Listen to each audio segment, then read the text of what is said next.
تو اللہ نے فرمایا کہ تمہیں تاریخ سے کیا لینا دینا ہے؟ ہم کیوں بتائیں؟ کسی چیز کی تاریخ اگر کسی کو معلوم نہ ہو تو اس سے یہ لازم نہیں آتا کہ ایسا دن واقع ہوگا ہی نہیں. مصلحت ہے. جیسے موسیٰ علیہ السلام کو اللہ نے کوہ طور پہ بلایا تو حضرت موسیٰ سے اللہ نے فرمایا اکاد اخفیہا، اے موسیٰ قیامت آئے گی لیکن اس کا ٹائم اور وقت کسی کو نہیں بتاؤں گا میں. اسی اللہ کی مرضی ہے، نہیں بتایا اللہ نے. تو اللہ نے فرمایا کہ وَيَقُولُونَ مَتَىٰ هَٰذَا الْوَعْدُ إِن كُنتُمْ صَادِقِينَ، اے نبی آپ سے کہتے ہیں اگر سچے ہو تو ٹائم بتاؤ کب آئے گی. وَيَقُولُونَ مَتَىٰ هَٰذَا الْوَعْدُ إِن كُنتُمْ صَادِقِينَ قُلْ إِنَّمَا الْعِلْمُ عِندَ اللَّهِ، کہہ دیجئے اس کا علم صرف کس کے پاس ہے؟ اللہ کے پاس ہے. وَإِنَّمَا أَنَا نَذِيرٌ مُّبِينٌ، اگر میں نے قیامت لانی ہوتی تو میں بتاتا، لانے والا اللہ ہے، وہ نہیں بتا رہا تو میں کہاں سے بتاؤں تمہیں بھائی؟ کیسی صاف باتیں ہیں نا. اللہ نہ کرے محمد صلی اللہ علیہ وسلم جھوٹے نبی ہوتے معاذ اللہ، تو بتا دیتے فلاں تاریخ کو آئے گی، 100 سال کے بعد آئے گی. آپ کہتے ہیں یہ جتنے لوگ ہیں 100 سال کے اندر تو میں بھی چلا جاؤں، وہ بھی چلیں گے، تو بھائی جو جھوٹا نبی ہوتا ہے کہہ رہے میری دکانداری تو چلی جائے گی نا، باقی لوگ بھاڑ میں جو مرضی کریں بھاڑ میں جائیں، مجھے اس سے کیا ہے؟ کیا خیال ہے بھائی؟ وہ کچھ بھی کہہ دیتے، کہتے چلو میں 100 سال کے بعد کا ٹائم بتا دیتا ہوں، اور 100 سال سے پہلے تو ہم بھی چلے جائیں گے، یہ سارے دنیا سے چلے جائیں گے. بعد والے اگر مجھے جھوٹا سمجھتے بھی ہیں تو جب دنیا سے میں چلا ہی گیا تو میں نے جو مالی جو مفاد حاصل کرنے تھے، عزت حاصل کرنی تھی، پیسہ حاصل کرنا تھا، خواہشات پوری کرنی تھی، میرے تو مزے ہو ہی جائیں گے نا. صاف پتہ چلتا ہے کہ آپ صلی اللہ علیہ وسلم یہ دنیا کے لیے نہیں کر رہے تھے. کیونکہ جو شخص اللہ پر جھوٹ باندھ سکتا ہے کہ میں اللہ کا نبی ہوں، اتنا بڑا جھوٹ، وہ جھوٹی تاریخ گھڑ کے کیوں نہیں بیان کر سکتا بھائی؟ کیا ہو گیا بھائی جان؟ وہ جھوٹی تاریخ بیان کرنے میں اس کو کتنا ٹائم لگے گا؟ لیکن نہ، جب سورج گرہن ہوا نا نبی کے دور میں، تو عرب میں یہ مشہور تھا کہ جب کسی بڑی شخصیت کا انتقال ہوتا ہے یا کوئی بڑی شخصیت پیدا ہوتی ہے تو چاند اور سورج اس وقت گرہن ہوتے ہیں. اللہ کی قدرت، اسی دن نبی کے بیٹے کا انتقال ہوا اور چاند یا سورج گرہن ہو گیا. تو صحابہ نے پوچھا یا رسول اللہ آپ کے بیٹے کا انتقال ہوا اس لیے چاند گرہن ہوا؟ آپ نے فرمایا نہ، سورج اور چاند اللہ کی آیتوں میں سے آیات، یہ کسی کے جینے اور مرنے سے اس کا تعلق نہیں. کوئی جھوٹا نبی ہوتا تو فوراً کیا کہتا؟ ہاں دیکھو میں بڑا آدمی ہوں اور بڑی شخصیت کے بیٹے کا انتقال ہوا ہے، یہ سورج گرہن اسی کی علامت ہے، آدھے عرب اور مسلمان ہو جاتے ہیں. جھوٹا نبی ہونا کہ فوراً ان چیزوں کو کیش کرائے گا. ہمارے نبی صلی اللہ علیہ وسلم نے کہہ دیا کہ سورج اور چاند کے گرہن ہونے کا کسی کی زندگی اور موت سے تعلق نہیں، اللہ کی نشانی ہے. تو میرے بھائی اسی طرح ہمارے نبی نے کہہ دیا مجھے قیامت کی تاریخ معلوم نہیں، مجھے نہیں پتا. انما العلم عند اللہ، کہہ دیجئے علم صرف اللہ کے پاس ہے. وانما انا نذیر مبین، میری حیثیت کیا ہے؟ میں تو صرف ڈرانے کے لیے آیا ہوں. میں بتا رہا ہوں کہ اللہ نے تمہیں یہ جو نعمتیں دی ہیں ان کے بارے میں اللہ تم سے سوال پوچھے گا، مر کے مٹی ہو کے ختم نہیں ہوگے. آج ختم کر دیتے ہیں سورہ ملک کو. وانما انا نذیر مبین فلما رأوه زلفة سیئت وجوہ الذین کفروا وقیل هذا الذی کنتم به تدعون. اللہ نے اپنے نبی کو تسلی دی، فرمایا جب یہ اس جہنم کو اپنی آنکھوں سے دیکھیں گے نا جو نافرمانوں کے لیے تیار کر کے رکھی ہے، تو ابھی تو کہہ رہے ہیں اس جہنم میں جانے کا ٹائم بتائیں، لیکن جب دیکھیں گے تو ان کے چہرے بگڑ جائیں گے. جیسے کسی چیز سے نفرت ہوتی ہے انسان کو اور اسے دیکھ کے چہرہ بگڑ جاتا ہے.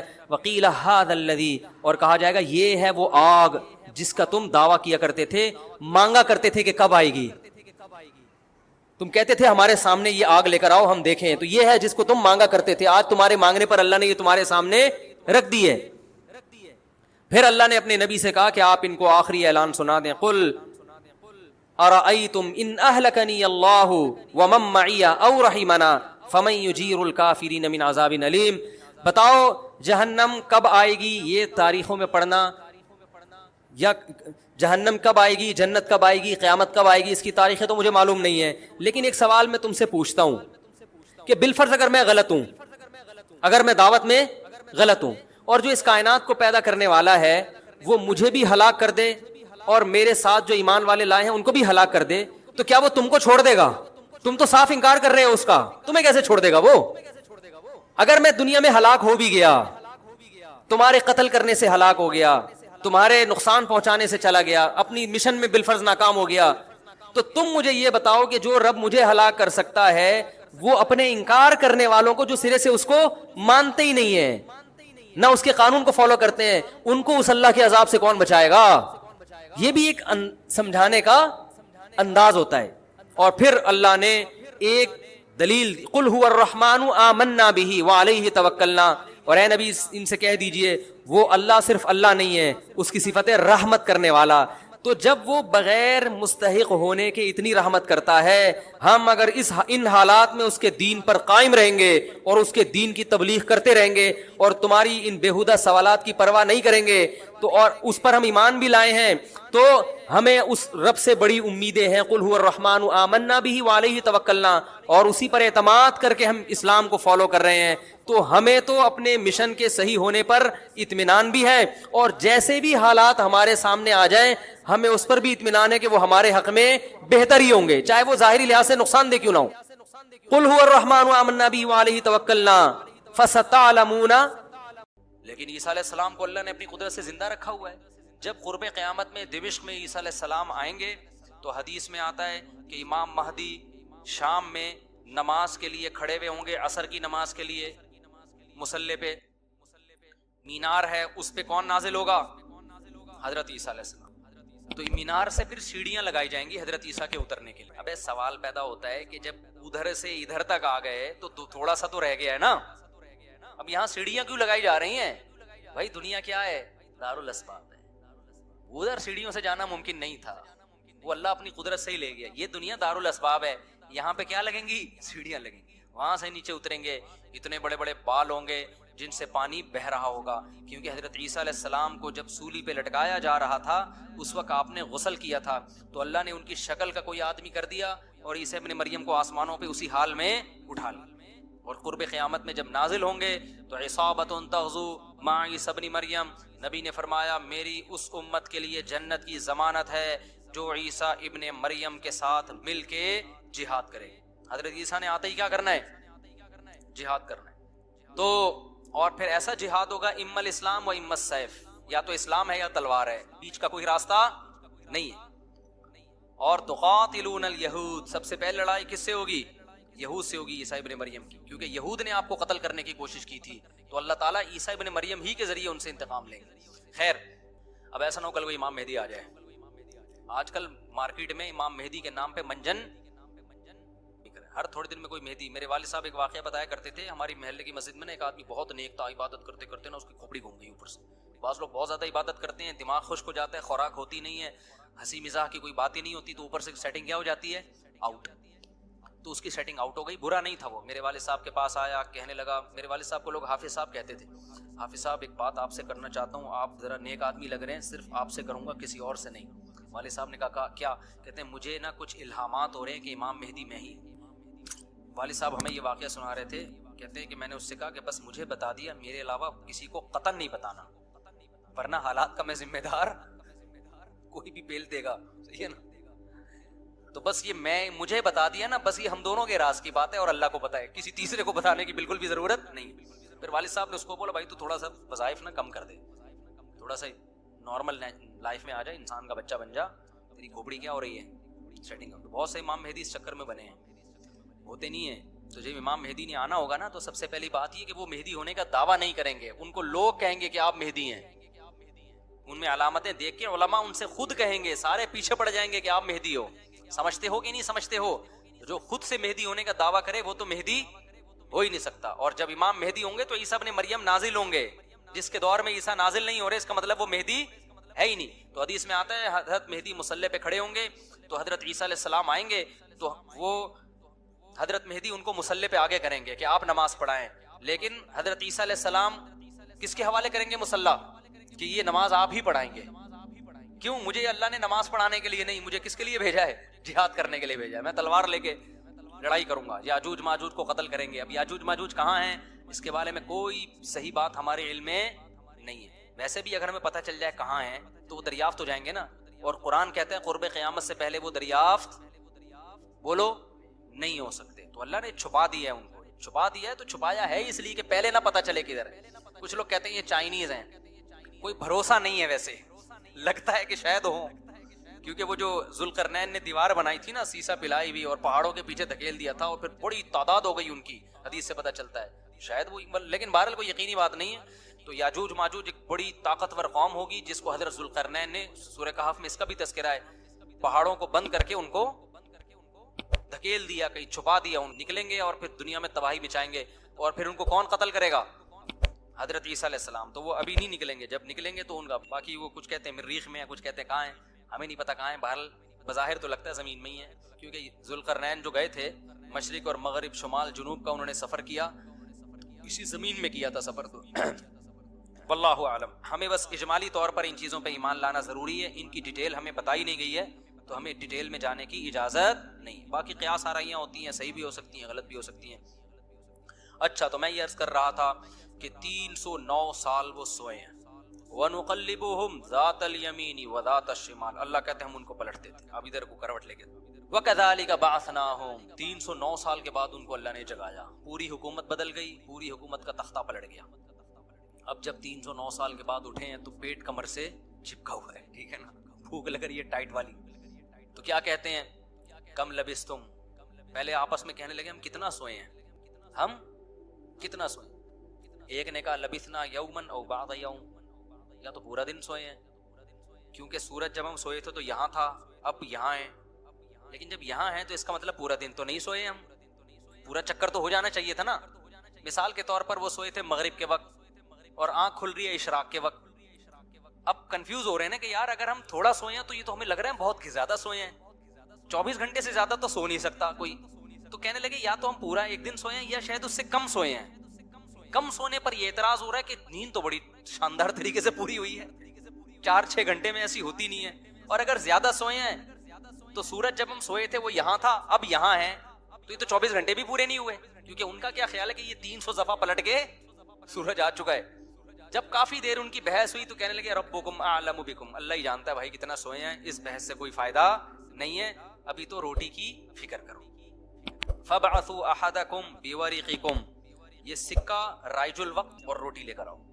اب دیکھو یہاں بھی وہ اللہ پہ توکل کر سکتے تھے کہ ہم جا رہے ہیں، پیسے لے جانے کی ضرورت نہیں ہے، ہم نے اللہ کے لیے قربانی دی ہے، کھلائے گا کون ہمیں؟ اللہ. نا بھائی، اللہ نے کہا ہے جتنے اسباب اختیار کر سکتے ہو کرو. تم ایک اجنبی جگہ پہ جا رہے ہو، تمہارے پاس سکے ہونا، پیسے تو لے کے جاؤ. عربوں میں نا جب زمانہ جاہلیت میں حج ہوتا تھا تو دور دور سے جو عرب قبیلے بیت اللہ آتے تھے پیسے نہیں لے کے آتے تھے ساتھ میں، کہتے تھے کہ ہم اللہ کے گھر کی زیارت کے لیے جا رہے ہیں تو کھلائے گا کون ہمیں؟ اللہ، ہم پیسے نہیں لے کے جائیں گے. یہ تو توکل کے خلاف ہے یار، اللہ کے مہمان. وہ مثال ایسے دیتے تھے جیسے آپ اپنی نانی کے جا رہے ہو اور اپنی کھانا ساتھ لے کے جا رہے ہو، تو نانی کو غصہ آئے گا نا، بیٹا میں نے تیری دعوت کی ہے تو کھلاؤں گی کون؟ میں کھلاؤں گی تجھے، تو اپنے ساتھ کھانا کیوں لے کر آیا ہے؟ تو کہتے تھے جب ہم کسی کے مہمان ہوتے ہیں تو کھانا ساتھ نہیں لے کے جاتے، میزبان کا کام ہے. تو ہم اللہ کے گھر پہ جا رہے ہیں، ہم پیسے لے کے نہیں جائیں گے، اللہ پہ توکل کریں گے. جب پیسے ختم ہوتے نا تو بھیک مانگ رہے تو بھائی کو اللہ کے نام پہ کوئی کھانا دے دے یار، کوئی تو روٹی دے دے. جب پیسے ختم ہوتے تو کیا کرتے یار؟ کہیں سے جگاڑ، پھر چوریاں چکاریاں شروع کر دیتے. تو قرآن میں اللہ نے آیت نے نازل کی وَتَزَوَّدُوا، جب حج کے لیے جاؤ تو زاد راہ لے کے جاؤ، پیسے لے کے جاؤ. کیوں؟ فَإِنَّ خَيْرَ الزَّادِ التَّقْوَىٰ، سب سے بہترین زاد راہ تقوی ہے. وہ توکل جو تمہیں بھکاری بنا دے، گناہگار، کیونکہ بھکاری پن یہ تقوی کے خلاف ہے.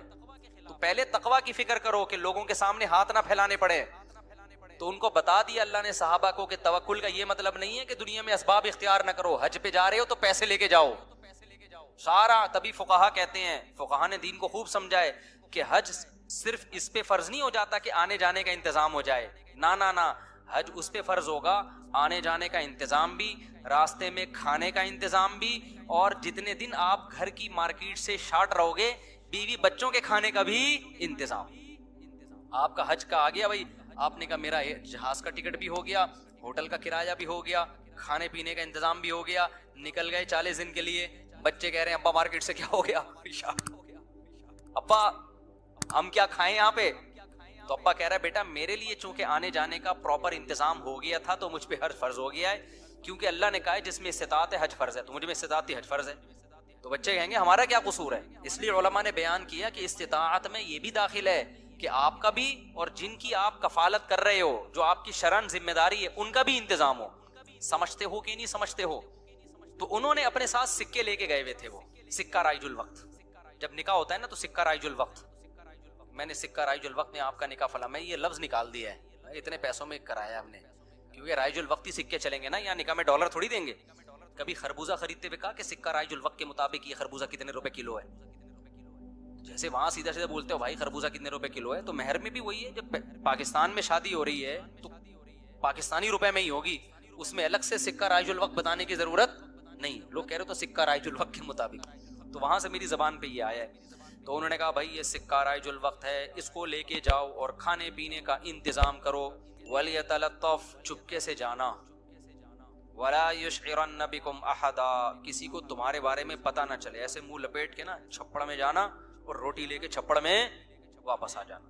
اس سے بھی پتہ چل رہا ہے کہ وہ اپنی حفاظت کا پورا انتظام کر رہے ہیں، پھر اللہ پہ توکل کر رہے ہیں. کتا بھی ساتھ لے کے جا رہے ہیں تاکہ اجنبی لوگوں سے ہماری حفاظت ہو، یہ بھی پورا انتظام. اور اس کے بعد بھی ایک بندے کو بھیج رہے ہیں بھائی لپٹ کے جانا، پتہ نہ چلے، پکڑے نہ جائیں ہم. اور آگے انہوں نے کیا کہا؟ فَلْيَنظُرْ أَيُّهَا أَزْكَىٰ طَعَامًا، دیکھنا پاکیزہ کھانا ہو، حلال کھانا لے کے آنا. اس سے بھی پتہ چلتا ہے کہ چونکہ غیر مسلم ریاست تھی نا، وہاں ان پر واجب تھا کہ کھانا خریدنے سے پہلے تحقیق کر لیں کہ حرام ہے یا حلال. اسلامی ملک میں اس تحقیق کی ضرورت نہیں ہے کیونکہ حلال ہی ہوتا ہے. یہاں آپ ہوٹل میں بیٹھ کے پوچھیں یہ گدھے کا گوشت ہے یا بکرے کا گوشت ہے، وہ رکھ کے ایک تھپڑ لگائے گا آپ کے. کیوں بھائی؟ غالب یہی ہے اور مسلمان ہے تو گوشت بھی انشاءاللہ حلال ہی ہوگا. سامنے والا گدھا نہیں ہے تو گوشت بھی گدھے کا. یہاں بھی گدھے کے گوشت بکے ہیں مگر ان کا ریشو کم ہے نا، عموماً تو حلال ہی ہوتا ہے. لیکن جب آپ غیر مسلم ریاست میں جاتے ہیں، پھر جب بھی آپ کوئی چیز خریدیں گے تو آپ پر تحقیق کرنا واجب ہے. بھائی یہ حلال ہے یا نہیں؟ میں یورپ میں جہاں بھی ہوٹل میں جاتا تھا پہلے پوچھتا تھا ابے یہ مرغی حلال ہے کہ حرام ہے؟ وہ کہتا تھا حلال ہے. کیسے پتا چلا حلال ہے؟ ٹھپا تو سب نے لگایا ہوا ہوتا ہے حلال کا. کہاں سے خریدی آپ نے؟ وہ بتاتا تھا فلاں سے. میں نے کہا آپ کو پتا ہے کہ وہ ہاتھ سے ذبح کرتے ہیں؟ کہ جی ہمیں تو نہیں پتا. میں نے کہا پھر ہم بھی نہیں کھائیں گے. بھائی یہ غیر مسلم ریاست میں یہ تحقیق کیا ہے؟ اطمینان ہو جائے کہ ہاں جی ہاتھ کا ذبیحہ ہے، بسم اللہ اللہ پڑھ کے کہہ رہا ہے تو پھر آپ کھا سکتے ہیں، ادروائز نہیں کھا سکتے آپ. پھر آپ چلغوزے کھائیں، کچھ بھی کھائیں، گزارا کریں آپ. سمجھتے ہو؟ تو ان لوگوں نے بھی کیا، حالانکہ یہ کتنے شدید بھوکے تھے نا، ان کو تو چاہیے تھا بولتے یار تو جا اور جو ملے لے آپس اٹھا کے جو ملے. ابھی حلال حرام کے چکر میں پڑنے کی ضرورت نہیں، بہت ہو گیا یار، بھوک دے کے یار ابھی تو ابھی پھر بھی جا کے حلال حرام کی تحقیق کرے گا. ابے جو ملے اٹھا کے لے آ. نا نا نا نا، حلال لے کے آنا، حرام سے اوائڈ کرنا. اب جب وہ بندہ آیا نا سکہ رائج الوقت لے کے، تو جب وہ اس نے سکہ دیا تو وہ دکاندار نے بولا بھائی یہ کون سے زمانے کا سکہ لایا بھائی تو؟ ٹھیک ہے نا، یہ کرنسی تو کیا ہو گئی ہے، 300 سال پہلے یہ نوٹ